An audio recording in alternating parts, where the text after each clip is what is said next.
Japan and Brazil through a travellers I ಇದು George mics ರವರ travel rating ಆಗಿದೆ. ಅಂದರೆ ಅವರು ಜಪಾನ್ ಹಾಗೂ ಬ್ರೆಜಿಲ್ಗೆ ಹೋದಾಗ ಅವರಿಗಾದಂತಹ ಒಂದು ಅನುಭವವನ್ನು ಎಕ್ಸ್ಪೀರಿಯನ್ಸನ್ನು ಇಲ್ಲಿ ನಮ್ಮ ಮುಂದೆ ಇಟ್ಟಿದ್ದಾರೆ.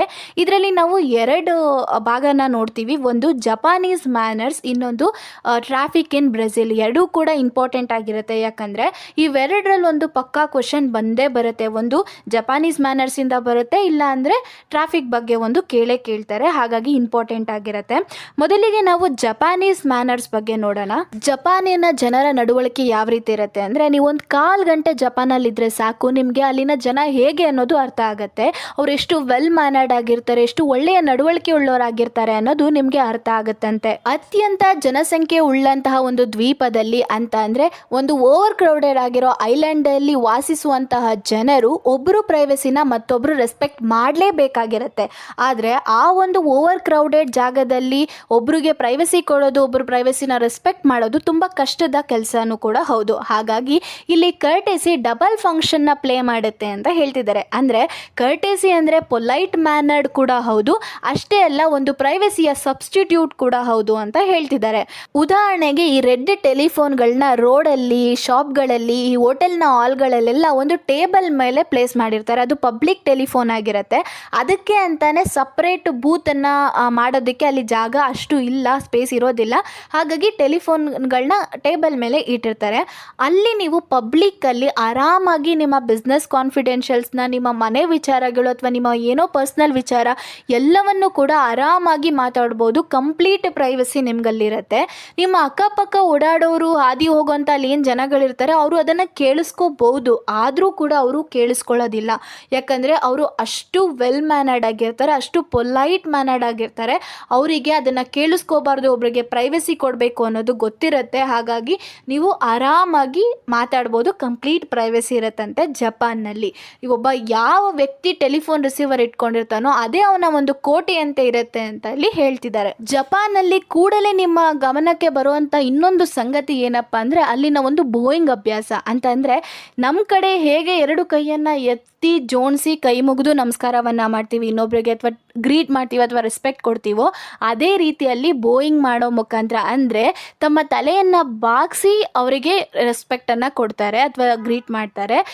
ಮತ್ತು ಇಲ್ಲಿ ಇನ್ನೊಂದೇನೆಂದರೆ ಪ್ರತಿಯೊಬ್ಬರು ಕೂಡ ಪ್ರತಿಯೊಬ್ರಿಗೂ ಬೋ ಮಾಡ್ತಾರೆ, ಅಂದರೆ ರೆಸ್ಪೆಕ್ಟ್ ಕೊಡ್ತಾರೆ. ಅದು ತುಂಬಾ ನ್ಯಾಚುರಲ್ ಆಗಿರುತ್ತೆ ಮತ್ತು ತುಂಬಾ ಗಾಂಭೀರ್ಯವಾಗಿರುತ್ತೆ ಅಂತಲೂ ಹೇಳ್ತಿದ್ದಾರೆ. ಈ ಹ್ಯಾಂಡ್ ಶೇಕ್ ಮಾಡೋದು, ಕಿಸ್ ಮಾಡಿ ಗ್ರೀಟ್ ಮಾಡೋದು, ಸೊ ಇದಕ್ಕಿಂತ ಅತಿ ಹೆಚ್ಚು ಅಲ್ಲ, ಅತಿ ಕಮ್ಮಿನೂ ಅಲ್ಲ ಅಂತ ಇಲ್ಲಿ ಹೇಳ್ತಾ ಇದ್ದಾರೆ. ಅಂದರೆ ಇದೊಂದು ಔಪಚಾರಿಕವಾಗಿದ್ದು ಒಂದು ಪೂರ್ವದ ಸಂಸ್ಕೃತಿಯೂ ಕೂಡ ಹೌದಂತೆ. ಮತ್ತು ಇನ್ನೊಂದೇನೆಂದರೆ ಇದು ಇನ್ಫೆಕ್ಷಿಯಸ್ ಕೂಡ ಹೌದಂತೆ. ಅಂದರೆ ಒಂಥರ ಸೋಂಕು ಹರಡೋ ಸ್ವಭಾವದ್ದು ಅಂತಲೂ ಇಲ್ಲಿ ಹೇಳಿದ್ದಾರೆ.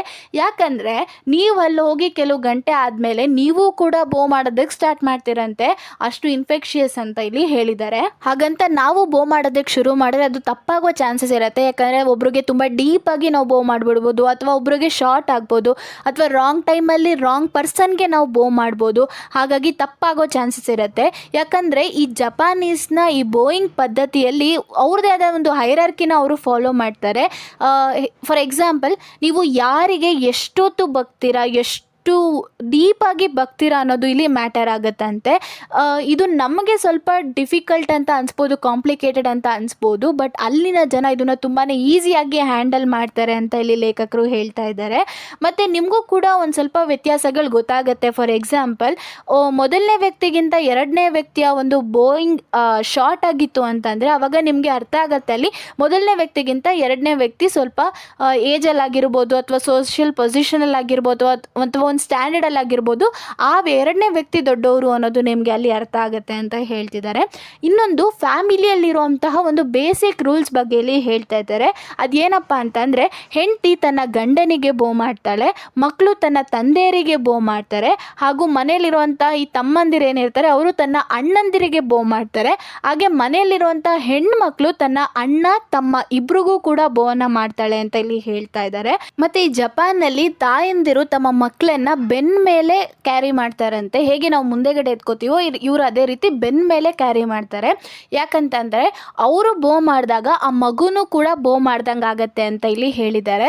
ಮತ್ತು ಇನ್ನೊಂದು ಏನಪ್ಪ ಅಂತಂದರೆ, ಈ ಜಪಾನ್ನ ಶಾಪ್ಗಳಲ್ಲಿ ಹೆಣ್ಮಕ್ಳನ್ನ ಈ ಒಂದು ಬೋಯಿಂಗ್ ಕೆಲಸಕ್ಕೆ ಅಂತಲೇ ಹೈರ್ ಮಾಡ್ತಾರೆ, ಅಂದರೆ ಕೆಲ್ಸಕ್ಕೆ ತೊಗೊತಾರಂತೆ. ಅವ್ರ ಕೆಲಸ ಏನಿಲ್ಲ, ಬರೋ ಅಂತಹ ಪ್ರತಿಯೊಬ್ಬ ವ್ಯಕ್ತಿಗೂ ಕೂಡ ಅವರು ಬೋ ಮಾಡಬೇಕು, ಅದಷ್ಟೇ ಅವ್ರ ಕೆಲಸ ಆಗಿರುತ್ತೆ. ಆ ರೀತಿ ಕೆಲ್ಸಕ್ಕೆ ತೊಗೊತಾರೆ ಅಂತಲೂ ಇಲ್ಲಿ ಹೇಳ್ತಾ ಇದ್ದಾರೆ.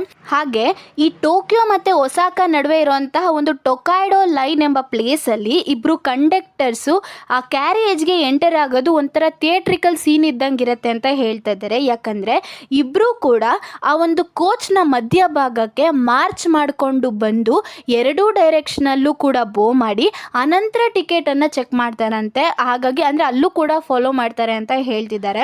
ಹಾಗೆ ನಾರದಲ್ಲಿ ನಮ್ಮ ಲೇಖಕರು ಒಂದು ಜಿಂಕೆಯನ್ನು ಮೀಟ್ ಮಾಡಿದ್ರಂತೆ. ಅಂದರೆ ಅವರು ಜಿಂಕೆಗೆ ಅಂತಲೇ ಫುಡ್ ಪ್ಯಾಕನ್ನು ತೊಗೊಂಡೋಗಿರ್ತಾರೆ. ಅದನ್ನು ನೋಡಿದಂಥ ಒಂದು ಜಿಂಕೆ ಇವರು ಒಂದು ಕಣ್ಣನ್ನೇ ನೋಡ್ತಾ ಇವ್ರಿಗೆ ಡೀಪ್ ಆಗಿ ಬೋ ಮಾಡ್ತಂತೆ. ಅಂದರೆ ಈ ಅಲ್ಲಿರೋ ಜನರೆಲ್ಲ ಬೋ ಮಾಡೋದನ್ನು ನೋಡಿ ನೋಡಿ ಆ ಜಿಂಕೆ ಕೂಡ ಕಲ್ತ್ಕೊಂಡಿದ್ಯೋ ಅಥವಾ ಆ ಜಪಾನಿನ ಜಿಂಕೆಗಳಲ್ಲಿ ಅದು ಬ್ಲಡ್ಡಲ್ಲೇ ಅಥವಾ ಜೀನ್ಸಲ್ಲೇ ಬಂದ್ಬಿಟ್ಟಿದೆಯೋ ಗೊತ್ತಿಲ್ಲ.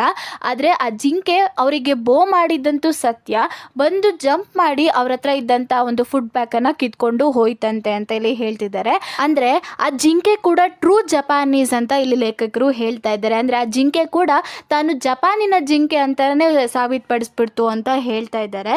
ಮತ್ತು ಇನ್ನೊಂದು ವಿಷಯನ ನಾವು ಇಲ್ಲಿ ಜಪಾನ್ನಲ್ಲಿ ನೋಡ್ಬೋದು. ಏನಪ್ಪ ಅಂತಂದರೆ ಈ ಫಸ್ಟು ಬಸ್ ಸ್ಟಾಪಿಗೆ ಬಂದಂತಹ ಜನರು ಎಲ್ರಿಗೂ ಪ್ರತಿಯೊಬ್ಬರು ಬೋ ಮಾಡಿ ರೆಸ್ಪೆಕ್ಟ್ ಕೊಟ್ಟು ತುಂಬಾ ಪೊಲೈಟ್ ಮ್ಯಾನರ್ಡಲ್ಲಿ ಇರ್ತಾರೆ. ಅದೇ ಜನರು ಆ ಜೆಂಟಲ್ ಮ್ಯಾನ್ ಏನಿರ್ತಾರೆ, ಬೋಯಿಂಗ್ ಜೆಂಟಲ್ ಮ್ಯಾನ್ಸ್, ಅದೇ ಜನರು ಬಸ್ಸು ಬಂದಿದ್ದ ತಕ್ಷಣ ಅನಾಗರಿಕರಾಗಿ ಆಡೋದಕ್ಕೆ ಶುರು ಮಾಡ್ತಾರೆ. ಅಂದರೆ ಅವರು ಯಾರನ್ನೂ ನೋಡಲ್ಲ, ಯಾವ ರೆಸ್ಪೆಕ್ಟು ಇಲ್ಲ, ಏನೂ ಇಲ್ಲ, ಎಲ್ಲರೂ ಕೂಡ ಒಂದೇ ಸಮ ಯಾರಿಗೇನಾರು ಆಗಲಿ ಅಂತ ತಳ್ಳಿ ನುಗ್ಗಿ ಬಸ್ ಹತ್ತಾರಂತೆ ಅಂತ ಇಲ್ಲಿ ಹೇಳ್ತಾ ಇದ್ದಾರೆ. ಹಾಗೆ ಇಲ್ಲಿ ಈಟಿಂಗ್ ಸೂಪ್ ಬಗ್ಗೆ ಹೇಳಿದ್ದಾರೆ. ಏನಪ್ಪ ಅಂದರೆ ಇಲ್ಲಿ ಸೂಪ್ ಕುಡಿಯೋದಕ್ಕಿಂತ ಮೋಸ್ಟ್ ಡೇಂಜರಸ್ ಇನ್ಯಾವುದೂ ಇಲ್ಲ ಅಂತ ಲೇಖಕರು ಹೇಳ್ತಿದ್ದಾರೆ. ಯಾಕಂದರೆ ಇಲ್ಲಿ ಸೂಪನ್ನು ನೀವು ಕೆಟ್ಟದಾಗಿ ಸೌಂಡ್ ಮಾಡ್ಕೊಂಡು ಕುಡಿಬೇಕಂತೆ ಸೂಪನ್ನು. ಯಾಕಂದರೆ ಅದು ಒಂಥರ ಸೈನ್ ಆಫ್ ಅಪ್ರಿಸಿಯೇಷನ್ ಇದ್ದಂಗೆ. ಅಂದರೆ ಸೂಪ್ ಚೆನ್ನಾಗಿದೆ ಅಂದರೆ ನೀವು ತುಂಬ ನಾಯ್ಸ್ ಮಾಡಿಕೊಂಡು ಸೂಪ್ ಕುಡಿಬೇಕು. ಅಕಸ್ಮಾತ್ ನೀವು ಏನೋ ನಾಯ್ಸ್ ಮಾಡ್ದಂಗೆ ಸೈಲೆಂಟಾಗಿ ಸೂಪ್ ಕುಡಿತಿದ್ದೀರಾ ಅಂತಂದರೆ ಅಲ್ಲಿರೋಂಥ ಹಾಸ್ಟೆಸ್ಸು ಎಂಥ ಇಲ್ ಮ್ಯಾನರ್ಡ್ ಇವನು ಅಂತ ಬೈಕೋತಾರಂತೆ. ಅಂದರೆ ಒಬ್ಬ ವೆಲ್ ಬ್ರಾಟ್ ಅಪ್ ಯುರೋಪಿಯನ್ನು ತುಂಬ ಕೆಟ್ಟಾಗಿ ಸೂಪನ್ನು ಅಂದರೆ ಡಿಸ್ಕಸ್ಟಿಂಗ್ ನಾಯ್ಸ್ ಮಾಡಿಕೊಂಡು ಸೂಪನ್ನು ಕುಡಿತಾನೆ. ಇವನು ನಾಯ್ಸೇ ಮಾಡ್ತಿಲ್ಲ ಅಂತಂದರೆ ಇವ್ನು ಯಾರೋ ಪಕ್ಕ ಮ್ಯಾನರ್ಸೇ ಇಲ್ಲ ಇವನಿಗೆ ಅಂತ ಬೈಕೊಂತಾರೆ ಅಂತ ಇಲ್ಲಿ ಹೇಳ್ತಿದ್ದಾರೆ. ಇದಿಷ್ಟು ಜಪಾನ್ ಬಗ್ಗೆ ಆಯಿತು. ಈಗ ಬ್ರೆಜಿಲ್ನ ಟ್ರಾಫಿಕ್ ಬಗ್ಗೆ ನೋಡೋಣ. ಈ ಬ್ರೆಜಿಲ್ ಜನರು ಹೇಗೆ ಅಂದರೆ ಅವ್ರಿಗೆ ಹರಿ ಅನ್ನೋದೇ ಇಲ್ಲ, ಅಂದರೆ ಅರ್ಜೆಂಟ್ ಅನ್ನೋದೇ ಇಲ್ಲ. ಇವಾಗ ಅವ್ರೊಂದು ಡೆಸ್ಟಿನೇಷನ್ಗೆ ಹೋಗಬೇಕು ಅಂದರೆ ಅಥವಾ ಒಂದು ಜಾಗಕ್ಕೆ ತಲುಪಬೇಕು ಅಂತಂದರೆ ಅವರು ಒಂದು ಅವರ್ ಮುಂಚೆನೇ ತಲುಪಿರಲಿ ಅಥವಾ ಒಂದಿನ ಲೇಟಾಗಿ ಅಲ್ಲಿಗೆ ಹೋಗಲಿ ಅಥವಾ ಅವ್ರು ಆ ಜಾಗಕ್ಕೆ ಹೋಗ್ದಲ್ಲೇನಾದರೂ ಇರಲಿ, ಅದ್ರ ಬಗ್ಗೆ ಅವ್ರಿಗೆ ಮ್ಯಾಟ್ರೇ ಆಗಲ್ಲ. ಅಂದರೆ ಅದು ಅವ್ರಿಗೆ ಚಿಂತೆನೂ ಕೂಡ ಇಲ್ಲ. ಅಂದರೆ ಅವ್ರು ಅಷ್ಟು ಆರಾಮಾಗಿ ಅವ್ರ ಲೈಫನ್ನು ಲೀಡ್ ಮಾಡ್ತಿರ್ತಾರೆ. ಈ ಕೊಪಾಕಬಾನಾ ಅನ್ನೋ ಒಂದು ಪ್ಲೇಸಲ್ಲಿರುವಂತಹ ರೋಡ್ಗಳಲ್ಲಿ ಫುಟ್ಪಾತ್ ಏನಿದೆ ಅದು ಗ್ರೇ ಫುಟ್ಪಾತ್ ಆಗಿರುತ್ತೆ. ಅದನ್ನೆಲ್ಲ ಈ ಬ್ಲ್ಯಾಕ್ ಮೊಸೈಕ್ಸಿಂದ ಡೆಕೋರೇಷನ್ನ ಮಾಡಿದಾರಂತೆ. ಅಂದರೆ ಅದು ಕೂಡ ಒಂದು ಟೈಪ್ ಆಫ್ ಡೆಕೋರೇಷನ್. ಅಂದರೆ ಡೆಕೋರೇಷನಲ್ಲಿ ಒಂದು ವಿಭಿನ್ನ ರೀತಿಯ ಒಂದು ಅಲಂಕಾರವನ್ನು ಮಾಡಿರ್ತಾರೆ ಅಲ್ಲಿನ ಫುಟ್ಪಾತ್ಸಿಗೆ. ಯಾಕೆ ಅಂತಂದರೆ ಅಲ್ಲಿ ಹೋಗುವಂಥ ಪಾದಚಾರಿಗಳೇನಿರ್ತಾರಲ್ಲ ಅವರು ನಿಧಾನವಾಗಿ ಅಲ್ಲಿ ಸುತ್ತಮುತ್ತ ಇರುವಂತಹ ಸೌಂದರ್ಯವನ್ನು, ಆ ಡೆಕೋರೇಷನ್ನ ಎಲ್ಲನೂ ಕೂಡ ಅವರು ಆಸ್ವಾದಿಸ್ತಾ ಆರಾಮಾಗಿ ನಿಧಾನಕ್ಕೆ ನಡ್ಕೊಂಡು ಹೋಗಬೇಕು. ಅಂದರೆ ಅಷ್ಟು ಸ್ಲೋ ಲೈಫನ್ನು ಅವರು ಲೀಡ್ ಮಾಡ್ತಾ ಇರ್ತಾರಂತೆ. ಅದೇ ಜನ ಇಷ್ಟು ಆರಾಮಾಗಿ ಇಷ್ಟು ಸ್ಲೋ ಆಗಿ ಅಂದರೆ ಆ ಒಂದು ಓಡಾಡೋ ಅಂಥ ಫುಟ್ಪಾತನ್ನು ಕೂಡ ಡೆಕೋರೇಷನ್ ಕಷ್ಟ ಆದರೂ ಪರವಾಗಿಲ್ಲ ಅಂತ ಡೆಕೋರೇಷನ್ ಮಾಡ್ತಾರಲ್ವಾ. ಸೊ ಅಷ್ಟು ವಾಕಿಂಗಿಗೆ ಇದು ಕೊಡುವಂಥ ಒಂದು ಒತ್ತು ಕೊಟ್ಟು ಅಲ್ಲಿ ಆರಾಮಾಗಿ ಜೀವನ ಮಾಡ್ತಿರುವಂಥ ಜನರ ಕೈಗೆ ಏನಾದರೂ ಈ ಸ್ಟೀರಿಂಗ್ ವೇಲ್ ಬಂತು ಅಂದರೆ ಲೈಕ್ ಕಾರ್ಗೆ ಏನಾದರೂ ಅವ್ರ ಕೈ ಕೊಟ್ಟರು ಅಂತಂದರೆ ಅವರಿಗೆ ಯಾವ ಟೈಮು ಕೂಡ ಸಾಕಾಗಲ್ಲ, ಯಾವ ಸ್ಪೀಡು ಕೂಡ ಅವ್ರಿಗೆ ಜಾಸ್ತಿ ಅಲ್ಲ ಅಂತ ಅನಿಸುತ್ತೆ. ಅಂದರೆ ಅಷ್ಟು ಫಾಸ್ಟಾಗಿ ಅವರು ಹೋಗ್ತಾರೆ. ಅವ್ರಿಗೆ ಹೆಂಗೆ ಅಂದರೆ ಈ 10th of a second ಕೂಡ ಇಂಪಾರ್ಟೆಂಟ್, ಅದು ಕೂಡ ನನಗೆ ಆ ಟೈಮ್ ಕೂಡ ಬೇಕು ಅನ್ನೋ ಅಷ್ಟು ಫಾಸ್ಟಾಗಿ ಇರ್ತಾರೆ ಯಾವಾಗ ಅವ್ರ ಕೈಗೆ ಕಾರ್ ಬಂದರೆ ಅಂತ ಹೇಳ್ತಿದ್ದಾರೆ. ಆ್ಯಕ್ಚುಲಿ ಕಾರ್ ರೇಟು ಬ್ರೆಜಿಲಲ್ಲಿ ತುಂಬಾ ಎಕ್ಸ್ಪೆನ್ಸಿವ್, ತುಂಬಾ ಕಾಸ್ಟ್ಲಿ ಆಗಿರುತ್ತೆ ಕಾರ್ಗಳು. ಯಾಕೆ ಅಂದರೆ ಬ್ರೆಜಿಲ್ಗೆ ಇಂಪೋರ್ಟ್ ಮಾಡ್ಕೊಳ್ಳೋ ಚಾರ್ಜಸ್ಸೇ ಜಾಸ್ತಿ ಇರೋದ್ರಿಂದ ಕಾರ್ ರೇಟಲ್ಲಿ ಕಾಸ್ಟ್ಲಿ ಆಗಿರುತ್ತೆ ಅಂತ ಹೇಳ್ತಿದ್ದಾರೆ. ಇದು ಬರೀ ಬ್ರೆಜಿಲ್ ಅಂತ ಅಲ್ಲ, ಇನ್ನೂ ಕೆಲವು ಸೌತ್ ಅಮೇರಿಕನ್ ಸ್ಟೇಟ್ಸ್ ಕತೆ ಕೂಡ ಇದೆ ಅಂತ ಲೇಖಕರು ಹೇಳ್ತಿದ್ದಾರೆ. ಇಷ್ಟೊಂದು ಎಕ್ಸ್ಪೆನ್ಸಿವ್ ಇರೋ ಕಾರ್ನ ಎಲ್ಲರೂ ಕೈಲೂ ಕೂಡ ಪರ್ಚೇಸ್ ಮಾಡೋದಕ್ಕಾಗಲ್ಲ, ಅಂದರೆ ಎಲ್ರಿಗೂ ಕೂಡ ಕಾರ್ ತೊಗೊಳಕ್ಕಾಗಲ್ಲ. ಆದರೂ ಕೂಡ ಕಾರ್ನ ಸಂಖ್ಯೆ ಯಾವ ರೀತಿ ಜಾಸ್ತಿ ಆಗ್ತಿದೆ ಅಂದರೆ, ಯಾರೋ ಫ್ರೀಯಾಗಿ ಎಲ್ರಿಗೂ ಡಿಸ್ಟ್ರಿಬ್ಯೂಟ್ ಮಾಡ್ತಾ ಇದ್ದಾರೆ ಕಾರ್ನ ಅನ್ನೋ ರೀತಿ ಕಾರ್ನ ಒಂದು ಸಂಖ್ಯೆ ಜಾಸ್ತಿ ಆಗ್ತಿದೆ ಅಂತ ಹೇಳ್ತಿದ್ದಾರೆ. ಮತ್ತು ಇದರಿಂದ ಪಾದಚಾರಿಗಳ ಒಂದು ಜೀವನ ಕಷ್ಟ ಆಗ್ತಾ ಇದೆ ಅಂತ ಕೂಡ ಹೇಳಿದ್ದಾರೆ. ಹಾಗಂತ ಪಾದಚಾರಿಗಳನ್ನ ಡ್ರೈವರ್ ಕೇರ್ ಮಾಡಲ್ಲ ಅಂತ ಅಲ್ಲ, ಆ್ಯಕ್ಚುಲಿ ಅವ್ನು ಕೇರ್ ಮಾಡ್ತಾನೆ. ಹೆಂಗೆ ಕೇರ್ ಮಾಡ್ತಾನೆ ಅಂದರೆ, ಯಾರಾದರೂ ಒಬ್ಬ ರೋಡಿಗೆ ಇಳಿಲಿ ಅಂತಲೇ ಕಾಯ್ತಿರ್ತಾನಂತೆ. ಅಕಸ್ಮಾತ್ ಯಾರಾದರೂ ಒಬ್ಬ ಪಾದಚಾರಿ ರೋಡಿಗೆ ಇಳ್ದ, ಫುಟ್ಪಾತ್ ಬಿಟ್ಟು ರೋಡಿಗೆ ಇಳ್ದ ಅಂತ ಅಂದರೆ ಅದನ್ನು ಅವರು ಫೇರ್ ಗೇಮ್ ಆಗಿ ತೊಗೊಂಡು ಆ ಡ್ರೈವರ್ ಏನು ಮಾಡ್ತಾನೆ, ಅವನ ಕಡೆಗೆ ಅವ್ನಿಗೆ ಗುದ್ದಿಲೇಬೇಕು ಅಂತ ಆಕ್ಸಿಲೇಟರ್ ಜಾಸ್ತಿ ಮಾಡ್ಕೊಂಡು ಅವನ ಹತ್ರ ಹೋಗ್ತಾರಂತೆ. ಯಾಕೆ ಅಂದರೆ ಅದೊಂಥರ ಅವ್ರಿಗೆ ಗೇಮ್ ಇದ್ದಂಗೆ. ಅಕಸ್ಮಾತ್ ಆ ಪಾದಚಾರಿ ಏನಾದರೂ ಹೋಗಿ ತಪ್ಪಿಸ್ಕೊಳ್ಳಿಲ್ಲ ಅಂದರೆ ಮುಗೀತು, ಅದು ಗೇಮ್ ಇದ್ದಂಗೆ ಅವರಿಗೆ. ಅವನೇನು ಮಾಡಬೇಕು, ಪಾದಚಾರಿ ಅಲ್ಲಿಂದ ಓಡಿನೋ, ಜಂಪ್ ಮಾಡಿನೋ ಅಥವಾ ವಾಪಸ್ ಫುಟ್ಪಾತ್ಗೆ ಹತ್ತಿನೋ ಅವನ ಜೀವನ ಅವ್ನು ಉಳಿಸ್ಕೋಬೇಕಾಗಿರತ್ತೆ. ಆದರೂ ಕೂಡ ಅವರಿಬ್ಬರು ಅದನ್ನು ಗೇಮ್ ಥರನೇ ನೋಡ್ತಾರೆ, ಹಂಟರ್ ಆ್ಯಂಡ್ ಪ್ರೇ ಗೇಮ್ ಥರನೇ ನೋಡ್ತಾರೆ. ಅಷ್ಟೆಲ್ಲ ಆದರೂ ಕೂಡ ಅವ್ರು ಯಾವ ಜಗಳನೂ ಮಾಡಲ್ಲ, ಏನೂ ಮಾಡಲ್ಲ. ಜಸ್ಟ್ ಒಬ್ರಿಗೊಬ್ರು ಸ್ಮೈಲ್ ಮಾಡ್ಕೊಂಡು ಇವತ್ತು ನಾನು ಗೆಲ್ತೀನಿ, ನಾಳೆ ನೀನು ಗೆಲ್ತೀಯ ಅಂತ ಒಂದು ಗೇಮ್ ಥರ ಕನ್ಸಿಡರ್ ಮಾಡ್ಕೊಂಡು ಹೊರಟೋಗ್ತಾರೆ. ಇದು ಪೆಡಸ್ಟ್ರಿಯನ್ ಡ್ರೈವರ್ ಮಧ್ಯೆ. ಆದರೆ ಇನ್ನು ಡ್ರೈವರ್ಸು ಕೂಡ ಇದೇ ಕಾಂಪಿಟೇಷನ್, ಇದೇ ವಾರು. ಅದು ಇನ್ನೂ ಮರ್ಡರಸ್ ಆಗಿ, ಅಂದರೆ ಡೇಂಜರಸ್ ಆಗಿರುತ್ತೆ, ಬಟ್ ಗುಡ್ ಟೆಂಪರ್ಡ್ ಆಗಿರುತ್ತೆ ಅಂತ ಹೇಳ್ತಾರೆ. ಅವ್ರು ಎಲ್ಲ ಕಡೆಯಿಂದನೂ ಓವರ್ಟೇಕ್ ಮಾಡ್ತಾರೆ. ಸಡನ್ನಾಗಿ ನೀವು ವೈಲೆಂಟಾಗಿ ಬ್ರೇಕ್ ಹಾಕೋ ಥರ ಮಾಡ್ತಾರೆ. ಇನ್ನೂ ರೋಡಲ್ಲಿ ಏನೇನು ಹೀನಿಯಸ್ ಕ್ರೈಮ್ ಸಾಧ್ಯನೋ ಎಲ್ಲ ಕೂಡ ಮಾಡ್ತಾರೆ. ಅದು ಕೂಡ ಈ ಥರ ಗಂಟೆಗೆ ಒಂದು 20 ಸಲ ಆಗುತ್ತೆ ಅಂತ ಹೇಳ್ತಿದ್ದಾರೆ. ಆದರೂ ಕೂಡ ಒಬ್ರ ಮೇಲೊಬ್ರು ಕಿರ್ಚಾಡಲ್ಲ, ಜಗಳ ಮಾಡಲ್ಲ, ಏನೂ ಇಲ್ಲ. ಜಸ್ಟ್ ಒಬ್ರಿಗೊಬ್ರು ಸ್ಮೈಲ್ ಮಾಡಿಕೊಂಡು ಒಂದು ಗೇಮ್ ಥರ ಕನ್ಸಿಡರ್ ಮಾಡ್ಕೊಂಡು ಹೋಗ್ತಾರೆ. ಇನ್ನೊಂದು ಬ್ರೆಜಿಲ್ನಲ್ಲೇ ವರ್ಸ್ಟ್ ಪ್ಲೇಸ್ ಅಂತ ಅಂದರೆ ಅದು ಅವೆನೆಡಾ ಪ್ರೆಸಿಡೆಂಟೆ ವರ್ಗಾಸ್ ಅಂತೆ. ಯಾಕಂದರೆ ಅಲ್ಲಿ ರೋಡ್ ಕ್ರಾಸ್ ಮಾಡೋದು ತುಂಬಾ ಕಷ್ಟ ಅಂತ ಹೇಳ್ತಿದ್ದಾರೆ ಲೇಖಕರು. ಅಲ್ಲಿ ರೋಡ್ ಕ್ರಾಸ್ ಮಾಡಬೇಕು ಅಂದರೆ ಗಂಟೆ ಕಾಯಬೇಕಂತ, ಅಷ್ಟು ಸ್ಪೀಡಾಗಿ ಗಾಡಿಗಳು ಹೋಗ್ತಾನೆ ಇರ್ತವೆ, ಗಾಡಿಗಳು ತುಂಬ ಇರ್ತವೆ. ಸೊ ರೋಡ್ ಕ್ರಾಸ್ ಮಾಡೋದು ಸಿಕ್ಕಾಪಟ್ಟೆ ಕಷ್ಟ ಅಂತೆ. ಅಲ್ಲಿ ಹೇಳ್ತಾ ಇದ್ದಾರೆ, ಒಬ್ಬ ಮನುಷ್ಯ ಈ ಕಡೆ ನಿಂತ್ಕೊಂಡು ಆ ಕಡೆ ರೋಡಿಂದ ಆ ಕಡೆ ಅವ್ನ ಫ್ರೆಂಡ್ ಇರೋದನ್ನು ನೋಡ್ತಾನೆ. ಅವನು ಅಲ್ಲಿಂದ ಇವನ ಕಡೆಗೆ ಕೈ ಮಾಡಿ ತೋರಿಸ್ತಾ ಇರ್ತಾನೆ. ಸೊ ಅವ್ನು ಕೇಳ್ತಾನೆ, ಅಲ್ಲಿಂದ ಜೋರಾಗಿ ಕಿರ್ಚಿ ಕೇಳ್ತಾನೆ, ಯಾಕಂದರೆ ಆ ಟ್ರಾಫಿಕ್ ಮಧ್ಯೆ ಕೇಳಿಸ್ಬೇಕಲ್ವ ಈ ಕಡೆ ಇರೋ ಮನುಷ್ಯನಿಗೆ. ಸೊ ಕೇಳ್ತಾನೆ ಅವನ ಆ ಕಡೆಯಿಂದ, ಈ ಭೂಮಿ ಮೇಲೆ ನೀನು ಇಲ್ಲಿಂದ ಆ ಕಡೆಗೆ ಹೆಂಗೆ ಹೋದೆ ಅಂತ ಕೇಳ್ತಾನೆ.